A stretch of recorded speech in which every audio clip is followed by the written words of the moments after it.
kayo galing, inay? Hindi dyan sa barangay, umatid ng meeting. Nasa nga pala yung uma? Ayun, patay akong gusto. Ay, siya nga pala, Noel. Naulit ni Kapitan.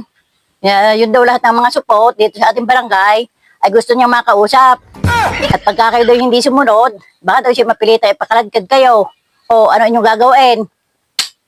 Hindi na ba sinasabi ko eh. Punta pa siya sabi sa tatay na magpatuloy na kami. Ayaw naman. E di ngayon, marami pong problema yan.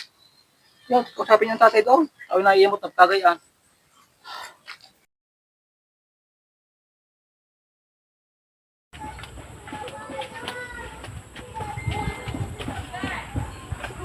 Kanyang ama, ako'y galing sa barangay. At ang sabi, ako'y kinausap ni Kapitan. At yun daw lahat ng support ay gusto papuntay sa barangay at gusto kayong makakausap. Ano inyong gagawin ngayon?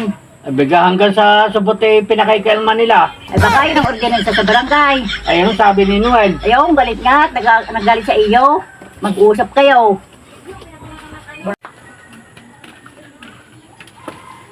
Paano yan tatay? Tayo pala pinapatawag sa barangay.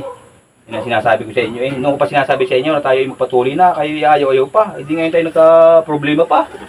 Ala, huwag kang makinig doon. Sa akin ka makinig. Eh paano nga pag tayo pinilit na papuntay ng barangay? Ala, di huwag kang pumunta. 2,000 years later.